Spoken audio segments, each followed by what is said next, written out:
Specifically, when it came time, when we were talking in terms of Aleppo, Yeah.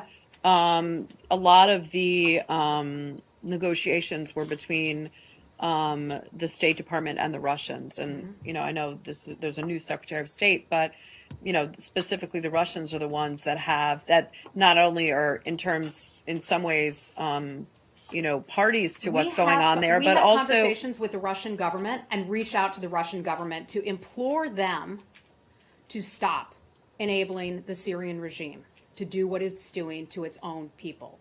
Is Russia listening? I'm not sure that they are.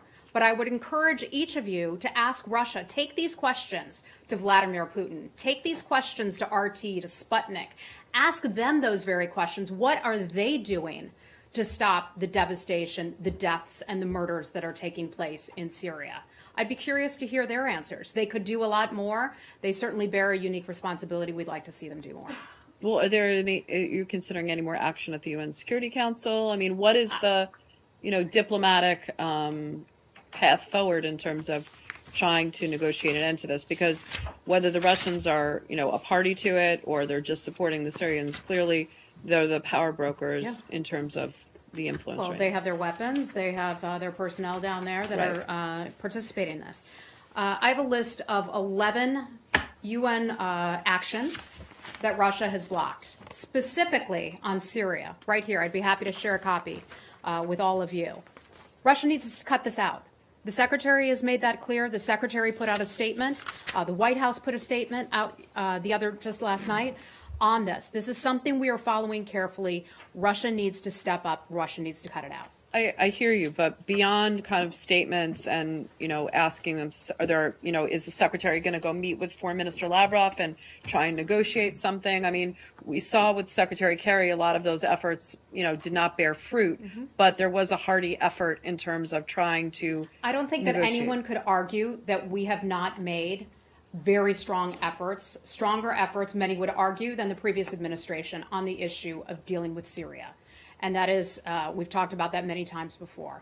So the Secretary is fully committed to this. This is something that he is highly focused on, and the conversations and the diplomatic discussions will not stop. But I'm not going to be able to read out every single diplomatic discussion or conversation that takes place. Well, could you can you at least, characterize what his discussions with Foreign Minister Lavrov in the last week have been on this issue? Elise, I'm not going to pin the Secretary down to reading out all of the diplomatic conversations. Well, is he talking to the Russian Foreign Minister about it? We are having lots of conversations with many other countries. We are calling out Russia for its responsibility that it has. I would encourage you to also ask these very same questions of the Russian government. What is it doing to try to prevent the deaths of civilians in Syria? The Secretary is committed to this, and I'm just going to leave it at that. Well, if you could take the question, because specifically, I'm sorry, what is the question? The question is specifically, what are the discussions with the Russians right now about trying to negotiate an end to this? Because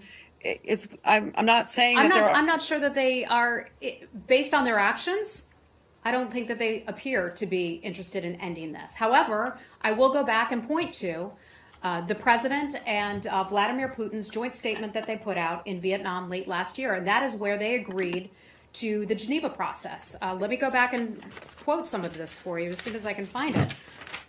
The presidents agreed that there is no military solution to the conflict in Syria. They confirmed that the ultimate political solution to the conflict must be forged through the Geneva process pursuant to UNSCR 2254.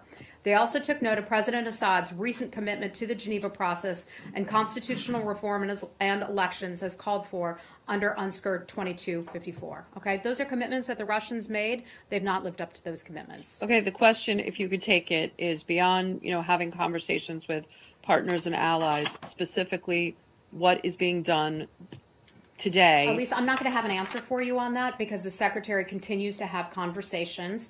Some of those are private diplomatic conversations with the Russian government and with other governments as well. That is my answer. Okay. Anything else on this issue?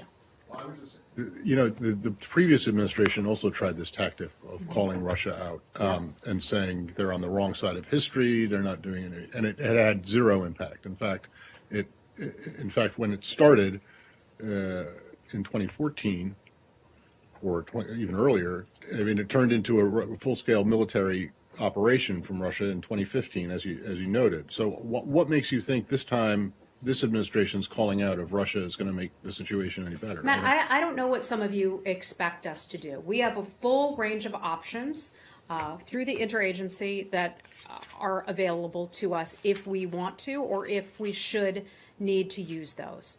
Our best tool, what we do out of this building, is an attempt at diplomacy, an attempt to shine a spotlight on things that are taking place around the world. That's what I'm doing. That's what many of my colleagues are doing all around the globe right now. We will continue to do that. We will continue to take action at the UN Security Council. We will continue to have our people there on the ground, frankly. We have Americans who are there who are assisting Syrians try to get back to a normal life. I don't know what more you expect us to do. You have seen this government, this administration, go hard after ISIS. They have done that at a level that the previous administration did not do. We are succeeding there in the fight against ISIS, okay? And that is the whole reason why we're there.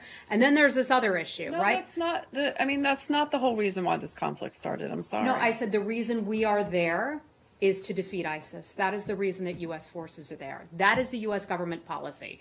You may disagree with that, but that is what our policy is. We're there to defeat ISIS. Okay? No one's saying that you didn't make significant efforts and progress even in defeating ISIS. The question on the table is, what are the diplomatic efforts that this administration just described? You haven't. I'm sorry. I'm you sorry haven't you described. disagree with me. Okay, I would encourage you to go talk to the Russian government and see what they're trying to do to save some lives. Heather, can okay? I just turn that, just flip it slightly? If the U.S. mission is to defeat ISIS, is that another way of saying it's not the mission to deal with the violence and that this is Russia's responsibility? No, which you've Russia stressed? has a unique responsibility. But Russia does the has US a unique have- responsibility when Russia has air assets Right. in the air. Does the US when see it as Russia part of is its mission? bolstering the government of Bashar al-Assad, they have a responsibility. We are not providing weapons and material to the government of Bashar al-Assad. We are not aiding in the killing of innocent civilians as Bashar al-Assad is doing. Does the our US forces are think it there has a in the east, and responsibility our to help forces ease are the fighting violence? ISIS. Does the U.S. feel like it has a responsibility to help ease the violence and what's happening in East Ghouta? Is that seen as part of the mission? Some of these things are things that we will not be able to talk about, okay? Some of these things will become intelligence matters and other issues as well. Sounds like okay? a no. Pardon me? That sounds like a You no. cannot take that as a no. You cannot take that as a no. Thank you. Okay? Go ahead. Last week I asked you, I'm sorry, I Go asked you right whether or ahead. not you Go- had a Connor, responsibility hold on. to protect Connor, civilians excuse in me. Syria, though. Excuse me, go ahead. I'm sorry, Paul from AFP. You said that we have a whole range of options, and then you said, I don't know what else you expect us to do. Mm-hmm. So those don't square up, and there's like 400 people who have been bombed, who've been killed over the past few days. We do have And a range of options. What are those When I range of say- options, hold on, or what can hold you on. do? When I say I don't know what you expect us to do, I don't know what you expect me to do here from this podium. Stop. Diplomatic efforts are. Elise, and some of these are private diplomatic conversations, okay? I'm not, enough of this already, because I already said UN Security Council resolutions, I've detailed those. I've detailed some of the conversations we've had with other governments. I've detailed our statements that we have provided, not just here at the State Department, but also the White House as well. So we are fully engaged. We have, as you know, a very large government with a lot of various departments, and we have a full range of options before us and ahead of us that we can use. It is not my position, not my role to be able to say what we will do. Some of those can be defined by other agencies that I can't speak to. Okay, can I follow that up? Can you give us any information about whether there's a possibility at the UN to reach a ceasefire? What the Russians I certainly hope there would be. But what are the Russians asking for? What are they standing this up for? I don't have all the details about what precisely the Russians are asking for in UN actions, but we have seen when Russia has tried to develop its own mechanism, like when they tried to develop their own mechanism for the equivalent of a joint investigative mechanism, they throw a wrench into it. With a joint investigative mechanism, for example, they wanted to give themselves the ability to veto it, to veto the decision by the new version of the joint investigative mechanism. So we're a little skeptical that Russia is going to be an honest broker in a UN-led ceasefire. We want a UN-led ceasefire. We'll continue to call for that. Okay? One final thing.